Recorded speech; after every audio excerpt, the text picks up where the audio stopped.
rédaction. Et nous souhaiterions faire un reportage sur le thème de la solidarité. Reportage que nous proposerions ensuite à l'émission Envoyé spécial. Vous connaissez bien sûr l'émission Envoyé spécial de Guylaine Chenu et Françoise Joly. Ah oui, oui, oui, bien évidemment, bien évidemment.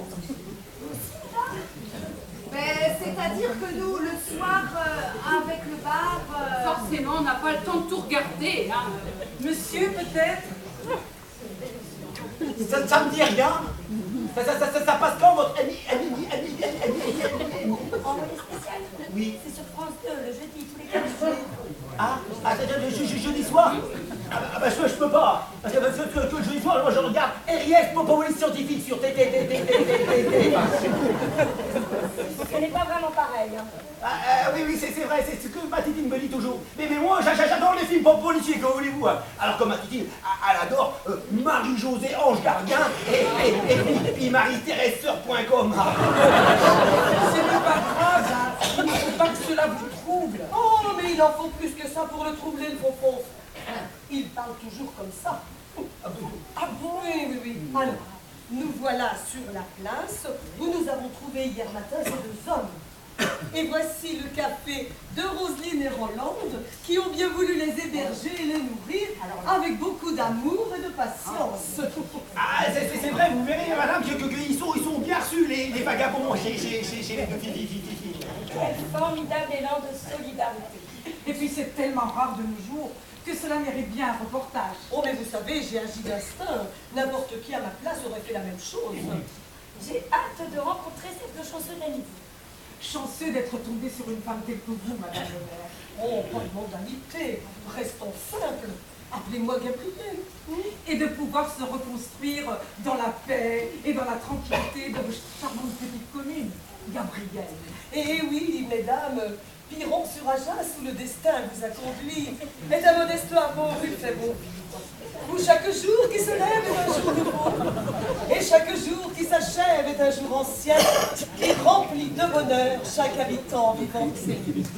Quand le soleil se couche le soir au crépuscule, derrière le foin du champ du père Basile, en été, Parce qu'en hiver, il n'y a pas de foin, et que le soleil lance ses derniers rayons sur la plaine encore endormie.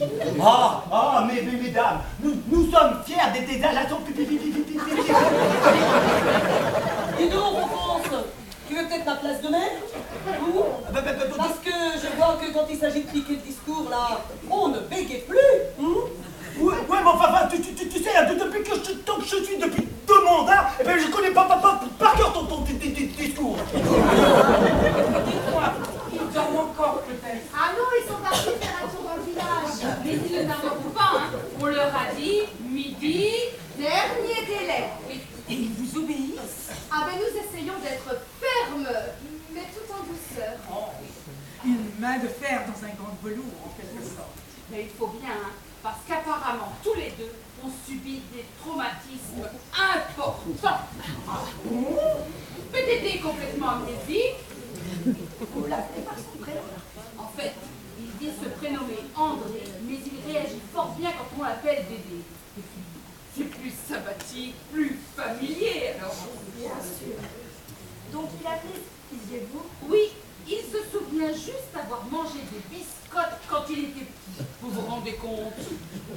C'est tout, effectivement. Rien d'autre, vraiment? Ah oui, quand on prononce le mot paupiette, alors là, il éclate en sanglots. C'est troublant. Hein. Et quelle explication donnez-vous à cette tristesse? Mais, en fait, vous savez, d'après Simon, le copain de Claudine, eh ben, il paraît que quand il était petit, eh ben, sa maman lui en faisait manger tout le temps. D'ailleurs, peut-être qu'il n'aimait pas ça, les popos. Ou alors qu'il les aimait trop, et que ça lui manque, les paupiètes de sa mère. Sa mère? Mais on voit pas d'autre explication, hein, parce qu'apparemment, il n'est pas marié. Hein. Vous en êtes sûr? Pas d'alliance au doigt, pas de photo de lui. Effectivement, ce sont des signes qui ne trompent pas. Hein. Quelle misère! Quant à Jaco, eh bien, lui aussi... Ah tiens, vous l'appelez par son prénom? en fait, il s'appelle Jacques, mais comme Dédé l'appelle Jaco, ben, Pour ne pas les perturber, mais on en a fait autant, hein. Oh ben, vous avez raison.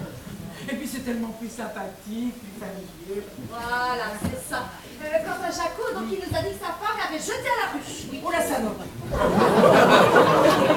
Excusez-moi, cela m'a échappé. Ah ben, c'est pourtant bien le terme qui convient, hein. Quand vous pensez que ce brave homme faisait toutes les tâches ménagères chez lui et que sa femme n'était jamais contente. Non. Ah ben si, il lui offrait même des fleurs chaque semaine, comme ça, sans raison, juste par amour. Et elle l'a quand même fichu dehors. Eh oui. C'est pas possible des horreurs pareilles. Ah ben ça, je ne fais pas dire ça. Mais quelle saloperie. Oui. Avez-vous déjà eu des appels les concernant? Oh, que des broutilles. C'est à croire qu'ils n'intéressent personne. Oh, les pauvres. Et que comptez-vous faire si personne ne les réclame? Eh bien, on fera comme pour les objets trouvés. Ce qui veut dire... Ben, Au bout d'un an et un jour... Oh les gars! C'est une bonne solution, en effet. Qui ne peut que leur plaire, je suppose. Oh, là, on n'est pas certain. Ils sont un peu sauvages, vous savez, hein. oui, mais nous allons les amadouer. Leur redonner goût à la vie. Je les entends qui arrivent, attendez. Venez, venez, avancez, entrez. Nous vous attendons, nous vous attendons. Entrez. Voilà, Jacques. Je m'appelle André Dédé, je travaille à la ville. Voilà. Ces deux dames sont reporters à la télévision. Et elles sont venues toutes exprès à Piron-sur-Ajas pour réaliser un reportage sur vous. Oh, sur vous aussi, Gabriel. Ah non, non, je vous en prie, ne parlez pas de moi. Moi, je ne suis que l'humble artisan de ce vaste élan de solidarité. Ne soyez pas modeste. Vous savez bien que sans vous, nous ne serions pas là. Alors, dans ce cas-là, je me réjouis de cette initiative qui nous a permis de nous rencontrer. À quoi ça tient, les rencontres? C'est dingue, non? Oh, c'est dingue, oui. C'eût été dommage que nous nous rencontrions. Que nous ne nous rencontrassions pas. Oui, Vous êtes trop gentil. vous savez, vous pouvez m'appeler Alphonse. C'est plus intime. Comme vous y allez, Fonfon. Un charisme vous dégagez. Vous avez la vérité, la sorcellerie d'affaires de pauvre. Ah, c'est toujours ce qu'elle me dit, ma titi. Vous êtes marié? T'as fait 25 ans déjà, hein. Et puis ma tétine, elle n'est pas de la toute dernière fraîcheur, hein. Alors que vous êtes étonnamment jeune et tellement drôle. Vous trouvez. Je sens que vous avez envie de croquer la vie à pleines dents.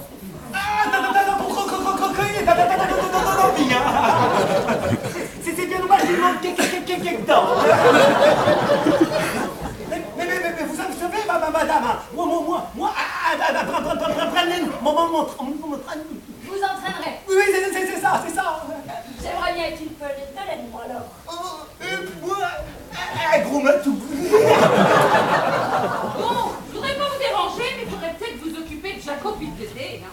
Pardonnez-nous, mais ils sont tellement passionnants qu'on ne voit pas le temps passer. On les écouterait pendant des heures. Et l'art de bien parler n'est certes pas à la portée de tous. Bon, comment voulez-vous procéder pour votre reportage? Eh bien, nous allons commencer par vos deux protégés, Essayez d'en savoir le maximum sur eux. afin de bâtir la véritable histoire de ces quatre hommes. Et ensuite, ce sera votre tour. Et puis ce sera l'histoire de la mobilisation générale de Piron-sur-Ajas. Puis-je vous demander de nous laisser seuls un instant avec eux? Mais pourquoi? Nous allons leur poser des questions assez délicates. Et la pudeur exige que cela se fasse sans témoin. Nous pensons qu'ils se livreront davantage en comité restreint. L'idéal aurait été de filmer en caméra cachée, mais nous sommes partis précipitamment sans le matériel nécessaire. Oh, je pense que vous devez comprendre ce genre de situation. Vous qui êtes tellement sensible, Gabriel. Oui, cela coule de source. Je m'en veux d'ailleurs de ne pas y avoir pensé toute seule. Allez, Fonfon, tu viens. Les filles, allez. Ne nous en veuillez pas. Allez. Ah non, vous savez, madame, il n'y a pas de problème. Moi, je pense tout comme Gabriel. Vous savez que tous les deux là, moi et elle, on est comme trembler si loin de la main. Ah, c'est si bizarre.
Jeté dehors, c'est d'un banal. Oui, nous savons, ces dames nous ont déjà tout raconté. Mais quelle ordure, cette femme-là, tout de même. Oh là là. Oh là là. Et puis ma rencontre sur la route avec Dédé, complètement amnésique. Hein. Je m'appelle André Dédé, je travaillais à la ville. Mais c'est un privé dur, dites donc, hein. Il doit être fatigant à la longue. Bon, à part quelques souvenirs de paupiètes et de biscottes, alors tout le reste est complètement vide, il n'y a plus rien dedans. Je me suis laissé dire que les amnésies pouvaient retrouver la mémoire, comme ça, d'un seul coup. Oh, ça c'est déjà vu. Tiens. Il suffit de 3 fois rien. Un geste, un regard, cela tient un cheveu. Un cheveu. Oh, un cheveu. Mais puissiez-vous dire, un cheveu. On essaie, on essaie.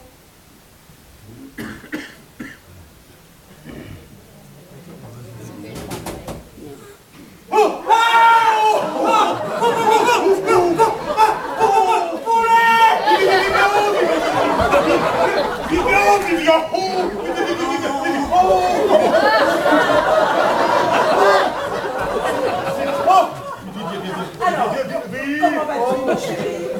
Bah dis donc, t'as pas l'air content de me voir. C'est-à-dire, Tu m'as terriblement manqué. ah bon, oh. Et puis alors, toutes ces tâches ménagères que je t'ai honteusement volées sous prétexte que tu les fais, alors qu'elles étaient la base même de ton équilibre. Oh là là, mais comment est-ce que j'ai pu être aveugle à ce point? Oh là là, j'ai honte. Me pardonneras-tu un jour, mon Jacques, mon chéri? Oh, mais c'est un... Oh, vieux donc.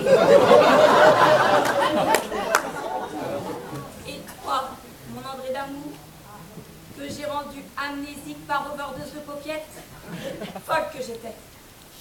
Quand je t'ai entendu tout à l'heure dire « Je m'appelle André Dédé, je travaillais à la ville », tu m'as ému et bouleversé jusqu'aux larmes. Ah bon?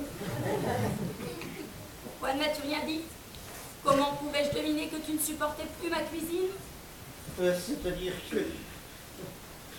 Et moi, pauvre sotte, qui continuais inlassablement à te gaver, telle une noix du Périgord, jusqu'à ce que ton pauvre foie éclate sous les paupiètes de veau, et que ta raison vacille au point de tout oublier. Nous pardonneras-tu un jour, mon déchiré? Alors, il est temps pour nous maintenant d'assumer nos responsabilités. Hein? Et d'expliquer à tous ces braves gens les causes de vos malheurs. Je suis sûre qu'une folle nuit d'amour avec un habitant de Piron-sur-Ajax me fera pardonner ma sévérité à ton égard et tout le désordre que cela a causé ici. J'ai dit qu'il y avait confiance. Par solidarité avec Viviane, je n'hésiterai pas à me sacrifier sur le terrain. Oh non! Mais pas ça! Pas ça! Pas ça! Facile! Mais que leur avez-vous fait? Ils sont tout pâles. Mais c'est vrai qu'ils sont blancs! Ils sont blancs comme mes fesses, oui! On vous prévient charitablement, hein. Si vous leur avez fait le moindre mal, On vous pète la gueule!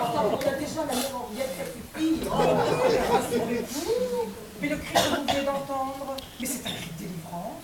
Un cri de délivrance. En quelques minutes, nous avons tout compris. Mais compris quoi? Eh bien, Jacques, profondément frustré par le comportement ignoble d'une femme capricieuse et revêche, ne retrouvera confiance en lui que lorsqu'il pourra s'exprimer librement et sans contrainte dans les tâches ménagères qu'il adore faire. C'est bien cela, Jacques, n'est-ce pas? Mais pourquoi il ne le disait pas? On va aller savoir, hein. Timidité, manque de confiance, peur que vous vous moquiez, je sais pas. Hein. Allez-y, Jacques, demandez donc à Roselyne ce que vous aimeriez faire. Oui.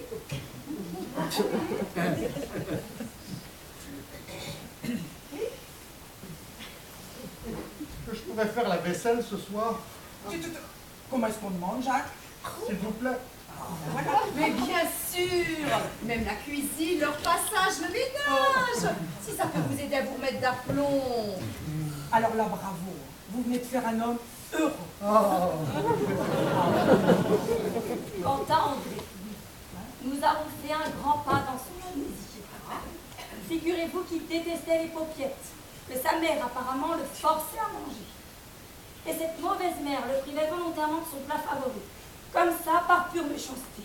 Et vous savez quel était ce plat préféré? Il nous l'a dit dans un cri déchirant. Des betteraves à la vinaigrette. J'aime pas les betteraves à la vinaigrette. Vous voyez la réaction de rejet présente dans son esprit dérangé. J'adore les betteraves à la vinaigrette, et je dis que je ne les aime pas, parce que ma mère ne voulait pas que j'en mange. C'est terrible comme ça vous marque pour la vie des privations pareilles. On va commencer le traitement tout de suite.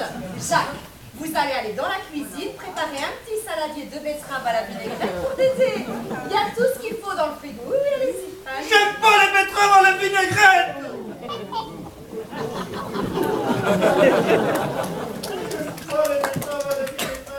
Si j'en mange, je vais faire pipi tout rouge. J'aime pas les betteraves à la vinaigrette, c'est normal. Mais il aime pas les betteraves. On a vraiment l'impression qu'il n'aime pas les betteraves. Mais n'en croyez rien, il va hurler ça encore plusieurs fois, et dès qu'il en aura plus, il le redemandera. Mais comment avez-vous fait pour percer leur mystère aussi rapidement? Non mais c'est vrai, hein, parce que nous, depuis hier, je peux vous dire qu'on patauge dans la vinaigrette. Aucun mérite. Nous avons quasiment les mêmes à la maison. Enfin, quand même, c'est très fort, hein? C'est très fort. Madame le maire, vite, on vient de kidnapper nos deux vagabonds. Quoi? Je revenais de poster le courrier quand j'ai vu Jacques et André sortir précipitamment par la porte là, avec leur sac à dos sur le dos. Non, mais c'est pas possible! Il y avait une voiture de garée le long du trottoir. J'ai vu deux malabars en sortir, se jeter sur eux et les jeter à l'intérieur du véhicule. Et les numéros du véhicule? Ah mais trop rapide, j'ai pas eu le temps. Oh. Mais ils ont disparu. Non, bah alors, la marque. Mais j'y connais rien en bagnole, moi. Ça ressemblait à une fourgonnette pas très neuve. Une fourgonnette pas très Oui, neuve. pas très neuve. Elle était pas blanche des fois, la fourgogo. Ah, si, elle était blanche et même très très sale. Très sale. Elle avait pas des fois un pare-choc abîmé. Abîmé? Attends. Ah si. Ah, je le vois maintenant, hein, ce bout de pare-choc qui pendouillait comme ça dans le vide. Ah oui, je le vois bien. Bon. Voilà une enquête rondement menée. Ça sert quand même à quelque chose de regarder RIS, police scientifique sur Cette écorcherait le mec de nous dire à qui appartient cette bagnole, la vite. Oui. Faut me laisser le temps d'expliquer, hein. Moi, j'ai la tête près de la casquette, hein. Comme Mercure, navet, hein. Non mais c'est vrai, on n'a peut-être pas poussé fond dans les trucs qui piquent. Et d'abord, Alphonse, c'est Hercule Poirot, pas Hercule Navet. Oui, je suis sûre. C'est vrai que je me trompe toujours dans le légume, moi. Mais ça suffit. Tu me dis tout de suite à qui appartient cette voiture, ou sinon c'est moi qui te pète la gueule. C'est une fourgonnette blanche immatriculée 4747 PQ 85. Et elle appartient à Robert Bernigaud, un sacré nautique celui-là, le cantonnier de la propriétaire, la commune voisine là. Oh, c'est la propriétaire. Il se laisse Robert Bernigaud. taper le pion et pour mieux se faire connaître à notre place. Ah mais ça va pas. pas se passer comme ça. Ça n'a pas Il faut les délivrer tout de suite. tout à fait. Expédition punitive, hein? Tu vas voir que le Robert Bébernigon, je lui pose la casquette et je lui enfonce la traîne. Soyez prudents, madame la mère, parce que vraiment, ils ont l'air très costauds. Ouais, oui, on On va. vous accompagne. Ah non, non, non, il n'en est pas question. Il n'en est pas question. Ah si, oh, Nous sommes en face d'individus très dangereux. hors de question de vous laisser tomber. Ah bah non. Bon, eh bien, je suis fière de vous. Allez, vous êtes courageuse pour des femmes de la ville. Allez, on se met en condition. D'accord.